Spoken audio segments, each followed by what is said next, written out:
Hello guys, and welcome back once again to the Asian channel. And today we are going to talk about So what is the price of North Korea's help to aid Russia on its continued war effort in Ukraine? North Korea has sent 12,000 troops to help on the Kursk's offensive. They provided rockets and artillery systems, including millions of artillery ammunition. Now, it seems the price is the transfer of the older Russian SU-27 air superiority fighter and the Mig-29 multi-role fighter from the Russian Aerospace Force. This information is according to Admiral Samuel Paparo, the leader of the U.S. Indo-Pacific Command. He made the remarks during his address at the Reagan National Defense Forum last December 7th. Although we couldn't verify for now how many SU-27 and Mig-29 would be given, or whether they would be transferred as it is, or they would be modernized first. Now, if you think about it, this actually makes total sense though, because Russia is relying less and less with their older SU-27 and Mig-29. They aren't even using them on the front lines for aerial combat mission in Ukraine.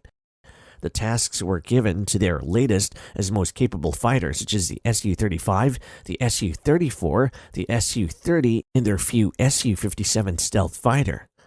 While the older Su-27 and Mig-29 are normally only seen guarding Russian airspace during patrol mission near the NATO countries. As for North Korea, this totally makes sense, even if they're older aircrafts from Russia and not their most advanced fighters, but they're still capable fourth-generation fighters that could drastically improve the North Korean Air Force capability.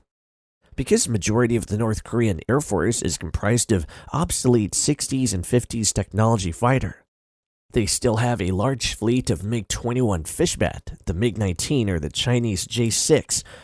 This comprises majority of their 400 to 500 fighter aircrafts. So the Su-27 and Mig-29 would largely improve the North Korean Air Force, even though these jets might not be as advanced compared to the very capable South Korean Air Force, who operates the F-35 stealth fighter and the very capable F-15 and F-16. But this fourth-generation jets are still capable and could still pose a threat to the South Korean plan to achieve air superiority during combat. These fighters would make South Korea to be cautious in their approach because those fighters are still very capable with consistent upgrade and good pilot training. The Su-27 with NATO reporting named flanker was first introduced on 1985 to counter the new American F-15 fighters.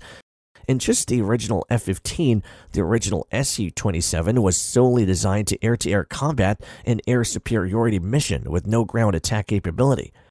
But later, both the Su-27 and F-15 adapted multi-role air-to-ground attack capability, while the Mig-29 with NATO reporting name Fulcrum has first entered service in 1983. The aircraft is designed as a lightweight multi-role cheap to operate fighter to counter the new American lightweight fighter, the F-16. Both aircrafts are very maneuverable and became the most widely used fourth-generation fighter in the world.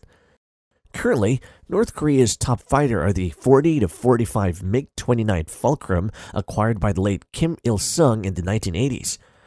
30 aircrafts were initially allowed by the Soviet Union for North Korea to locally produce them with their help, and later in the 90s, it was reported that they have produced additional 15 more fighters.